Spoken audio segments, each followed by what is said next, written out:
tout va bien en Espagne, vous gagnez vos matchs, mais il y a toujours beaucoup de polémiques autour de Lamine Yamal, votre pépite de 18 ans. Et tu voulais te poser cette question, est-ce qu'on est injuste avec Yamal? Parce qu'on rappelle que là, il aurait dû être en sélection. Eh bien non, le FC Barcelone avait un autre programme pour lui. Oui, c'est ça. Alors, c'est la fédération qui a critiqué le Barça pour. Voilà, il disait que le Barça n'avait pas assez communiqué, puisque le Barça avait fait une intervention médicale sur Lamine Yamal qui nécessitait 7 à 10 jours de repos. La fédération assure qu'il n'avait pas assez communiqué avec eux, qu'ils avaient été un petit peu pris de court. Le Barça, eux, disent qu'ils avaient communiqué tout au long de cette histoire. Mais ce que j'ai envie de dire sur Lamine Yamal, c'est que c'est normal. Et évidemment, tout ça, ça fait une polémique en Espagne. Et on a entendu des choses en disant que Lamine Yamal ne respectait pas la sélection, que Lamine Yamal ne devrait plus porter le maillot, même certains sont allés jusqu'à dire des choses comme ça, que s'il était blessé, c'était aussi de sa faute, etc. Bon, Lamine Yamal, c'est un grand joueur, donc c'est normal qu'il soit critiqué déjà, évidemment, et c'est normal aussi qu'il soit critiqué plus que les autres sur ses prestations et sur son comportement, parce que c'est le jeu, c'est un grand joueur, c'est comme ça, on critique davantage les grands joueurs que les autres. Mais pour autant, ça justifie pas tout, et des choses encore qu'on entend cette semaine que je ne comprends pas. Là, on a un conflit entre le Barça et la Fédé sur la gestion des joueurs, et particulièrement sur la gestion de Lamine Yamal et sur sa potentielle surutilisation et la mise en danger de sa santé. En quoi Lamine Yamal est responsable de ça? Quand j'entends des gens dire il manque de respect au pays et à la sélection.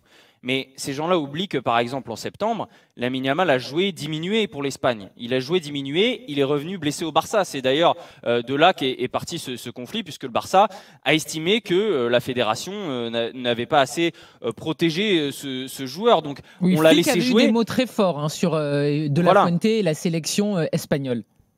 Et on l'a laissé jouer, donc Lamine Yamal, il a joué. Maintenant, si on veut nous dire qu'en 2 mois, il a tellement pris la grosse tête qu'il refuse de jouer et qu'il fait des choix sur la sélection, bien sûr que non.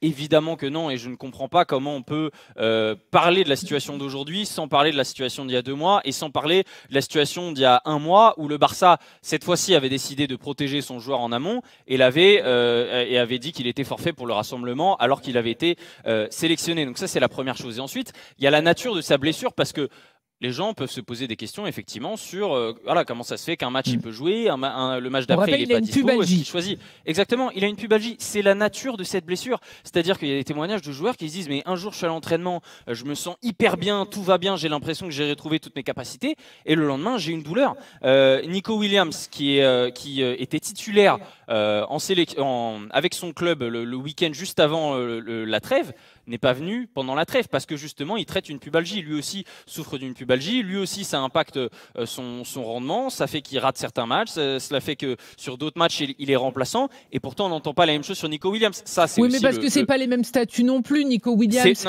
Ça c'est vrai. Mais c'est pas un joueur du Real ou du Barça, c'est pas une pépite de 18 ans à qui on a dit tu vas avoir X ballon d'or. Enfin, c'est toujours pareil. Le problème, c'est que Lamine Yamal, il est hors norme. On lui prédit déjà un avenir de folie, et dans le même temps, on a peur qu'il finisse comme Neymar. Bien sûr. Ça c'est ce que je disais aussi au début, que évidemment c'est le des grands joueurs, mais Nico Williams c'est quand même la 2e star offensive de la sélection. C'est pas n'importe qui. Et en Espagne c'est une énorme star. On s'en rend peut-être pas compte de la France, mais en Espagne c'est une immense star depuis l'Euro. On le voit sur les panneaux publicitaires, on le voit sur les émissions phares de la télévision, on le voit absolument partout. Il n'a pas le même genre de critique. Et la pubalgie, en plus de ça, les joueurs qui ont ce genre de profil explosif sont particulièrement peuvent à risque d'avoir cette blessure-là. Il y avait un article intéressant dans le journal El Mundo où ils avaient fait intervenir un spécialiste, et il disait que les choses qui pouvaient notamment risquer d'aggraver ou de provoquer des pubalgies, c'est les mouvements explosifs, les courses avec accélération et freinage brusque, les rotations rapides et le fait de multiplier les frappes. Donc c'est exactement ce poste-là délié, et c'est pour ça qu'on a un Lamine Yamal qui est touché, un Nico Williams qui est touché, un Franco Mastantuono qui est touché. Donc arrêtons de dire que Lamine Yamal est blessé parce qu'il fait des soirées ou qu'il a passé trop de temps avec sa copine ou je ne sais quoi. Oui, mais est-ce qu'on peut dire qu'il est quand même mal géré ? Parce que le problème, c'est qu'il a que 18 ans et que ça fait déjà plusieurs saisons qu'il joue énormément, et que ça nous fait forcément penser à des anciens joueurs qui ont été malheureusement blessés et qu'on a peut-être perdu, Ansu Fati et d'autres. Donc on est obligé d'avoir cette alerte-là. Ah mais ça c'est une critique qui s'entend complètement, de dire que le Barça ne devrait pas le laisser aller faire des streams 3 jours avant le Classico, que son agent ne devrait pas le laisser. On peut aussi complètement entendre que Lamine Yamal a sûrement fait des erreurs de communication, clairement, notamment voilà, quand tu parles avant les matchs et qu'après tu as des matchs décevants, c'est normal d'être critiqué. Là tu penses au match entre le Real et le Barça qui a été perdu par le Barça. Oui, ou face au Paris Saint-Germain, ou avant la finale de Ligue des Nations. Malheureusement, ce sont des moments où Lamine Yamal a parlé, il n'a pas répondu après. Ça, c'est la critique est complètement entendable sur ça, mais il faut pas tout mélanger avec ce joueur-là. Je pense qu'il y a assez de points sur lesquels on peut le critiquer, ou critiquer le Barça, ou critiquer la sélection, pour pas aller, pas dire que c'est un problème d'hygiène de vie ou je ne sais quoi. Et d'ailleurs, au-delà de ça, le problème aussi, et c'est l'une des raisons pour laquelle je voulais parler de Lamine Yamal, c'est qu'il y a une étude qui est sortie ces derniers jours de l'Observatoire du racisme et de la xénophobie, donc qui est vraiment un observatoire financé par l'État en Espagne. 60% des insultes racistes émises à l'encontre d'un joueur de Liga sont émises à l'encontre de Lamine Yamal. C'est largement plus que n'importe quel autre joueur. Le deuxième, c'est Vinicius, il est à 29%. Ah oui, je pensais évidemment, que c'était plus Vinicius. C'est déjà trop.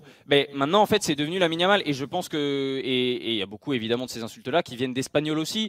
Donc, on peut se poser des questions. Pourquoi il reçoit ce genre d'insultes? Pourquoi il est critiqué d'une façon si véhémente? C'est évidemment inacceptable. Et le problème, c'est que aujourd'hui, on a l'impression qu'on a perdu le contrôle de tout ça et que c'est devenu normal de taper sur Lamine Yamal pour tout et n'importe quoi. Taper sur Lamine Yamal parce qu'il a fait un mauvais match, très bien. Enfin, très bien. Si on critique parce qu'il a fait un mauvais match, c'est normal. On peut aussi le critiquer parce qu'on n'aime pas sa communication ou que sais-je.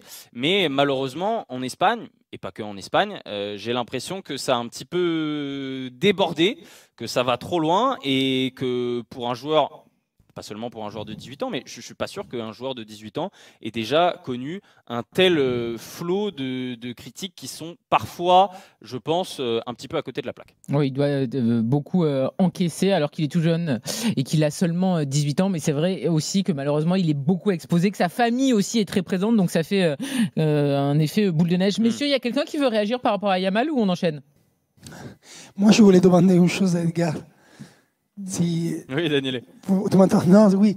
Si ça continue à faire polémique la question des, des signatures, des autographes.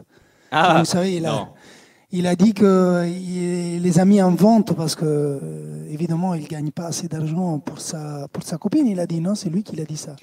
Non. En fait, ce qui s'est passé, c'est que le Mundo Deportivo a sorti un article en disant il est en train de négocier avec une entreprise pour vendre ses signatures, donc en attendant, il signe pas d'autographe. Il n'y a pas eu de communication officielle du joueur. Il n'y a pas eu, personne à observer que Lamine Yamal du jour au lendemain refusait de signer des autographes à des enfants. Ah d'accord, il l'a inventé. Alors, non, c'est très possible qu'il était en effet en train de négocier avec une entreprise, ça c'est une possibilité. Maintenant, la polémique, elle a duré 3 jours et c'est l'un des... Tu as raison de parler de ça, Daniele, parce que c'est l'un des exemples des polémiques il y en a tous les 2 jours, de toute façon, autour de lui. Qui n'avaient pas forcément lieu d'être. Maintenant qu'on a dit ça, il y a plein de polémiques autour de Lamine Yamal qui avaient lieu d'être. Et c'est ça le problème, c'est que, étant donné qu'il y a énormément de choses qui reviennent, et bah, d'un coup, c'est devenu forcément quelque chose où on cherche toujours la dernière polémique sur Lamine Yamal. Lui-même a parfois mis un petit peu d'huile sur le feu. Son entourage, tu l'as dit, a souvent mis beaucoup d'huile sur le feu et c'est sûrement quelque chose à régler dans les prochaines années. Mais Daniele, ce genre d'histoire, c'est typiquement quelque chose qui a pris une dimension qui n'a pas vraiment de sens. On a envie de le voir au top, comme il avait d'ailleurs été très bon lors de l'Euro 2024 où il avait aidé son équipe à gagner cette compétition et on espère qu'il sera évidemment à 100% pour la Coupe du Monde.